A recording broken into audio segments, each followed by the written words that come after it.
Crash and a hazmat issue. Britt, what do we know about that right now? Yeah, that's right. I-69 in pretty bad shape right now. This crash has been confirmed, as you just said, Ray, as a fatal accident. At least 2 semis and 2 cars involved in this crash here northbound I-69 at 96th Street. You can see that traffic is backed up almost to 465 right now. So if you're headed east on 465, you can get off Allisonville Road, head north to 116th Street, and then re-enter I-69 there. Or if you're headed north on 465 right here, you can get off at Pendleton Pike, head over to State Road 238, and then back up to I-69 there. Now, 3 lanes are closed. Traffic is only getting by right now in the left auxiliary lane, I-69 at 82nd Street. You can see all these cars right here headed north aren't moving at all. And we do have our photographer Ryan Liggett out there with our drive cam. You can see all of those flashing lights. A few semis stopped in the area. We know that at least 200 gallons of fuel have spilled in the area as well. So hazmat is on scene working on that right now. We do have Jessica Hayes headed to the scene. She's going to bring us some more information in just a little bit. Jim. All right. Thanks a lot, Britt. What a mess out there. Down 465 at 86th Street. As you just said, on the northwest side, we're seeing a big slowdown. I do want to pull up our drive cam right now. Our photographer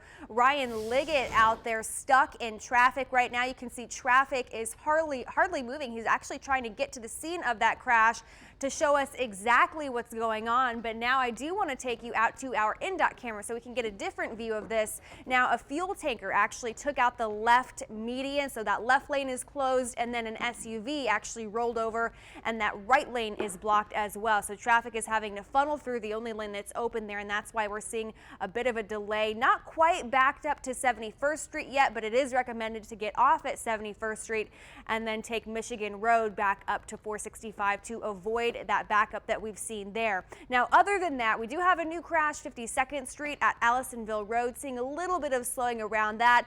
And we do have a bit of a backup on the northeast side, northbound 465 there from I-69 down to around Pendleton Pike. Any new crashes that pop up, though, you can find out about those with our Traffic Authority app. Jim? All right, lots going on out there, at least on area roadways, Britt. Definitely a cold start. We've been following some traffic trouble on the northwest side. This crash, northbound 465 at 86th Street. We do have some live images right now of a fuel tanker that was on its side. Looks like they've actually just now got that upright, but our photographer Ryan Liggett bringing us these live images right now. He's been sending us back some more information and has told us that there were actually 2 other vehicles involved in this accident, but those are both on flatbeds off the road, not causing a traffic hazard. So this was really the only problem left out there, but since they've actually got that upright, they should start to work on moving that. But you can see that that actually knocked a part of the median off there as he zooms in on that chunk that was taken out of the median. But for now, as we take a look at our in-dot camera, even though a couple lanes open now, we are still seeing a pretty bad delay right there. Traffic down to less than 10 miles per hour. It shouldn't take too much longer to get this cleared out now that they do have that fuel tanker upright. But another way to get around this and just totally avoid 465 there on the northwest side is hop off on 71st Street and take Michigan Road up to 465. Jim? All right, we're at 8:44, almost 8:45. Paul George, watch out. There's a toddler in Idaho. He knows his way around a basketball court. He sure does. He's making the game look like child's play, really. 3-year-old Carter Sokowski can already shoot, dribble, and pass. I like his Jordan shirt. Yeah, he wants to be a baller. He does. Shot caller, 20-ounce plays. bottle. Because 20-inch he's plays, a toddler. Uh-oh. Yeah, you like that? Welcome back. Time right now is 4:53. As you can see, Britt Baker is joining us here at the Demo Mon, is what we call this, because we demo things. And we're going to talk about what's going on around the world. What do you think about that? You know why I like doing this with you? Why? Because I have a passport that I've never used, so this is the only way I ever get around the world. Oh, we should go on a trip. Yeah. Yeah, as long as you pay for it. Hey, we start this morning in Spain. All right, let's head over to Sydney, Australia, where a racing yacht narrowly misses a crash with a ferry boat. It happened during the annual Big Boat Challenge. Oh, that's close. A 100-foot super yacht called the Scallywag found itself weaving between small patrol boats and passenger ferries in the middle of a race. Somehow, no one was hurt, and the Scallywag actually took 3rd place. You know what I mean? We should get online. I don't know. And check I want it to try out. it. Yeah, we should do it. Okay. Well, there's much more ahead on Fox 59 Morning News at 5. Yeah, it may look like a legitimate email from Amazon, but think again. The new scam. the retailer wants to warn you about. Plus, President Obama vowing to take action against Russia for meddling in the U.S. election, when you can hear the president address the controversy today. But first, a man is shot and killed in an apartment on the city's east side. Why police say this has been a confusing crime scene to process. Good morning to you, and good morning, Britt. Welcome to the Demo Mon. Oh, one of my favorite places to visit. We call this the Demo Mon. I think it stands for like demonstration monitor, but we never demonstrate anything on it, do we? Well, Barely. we can start Around the world.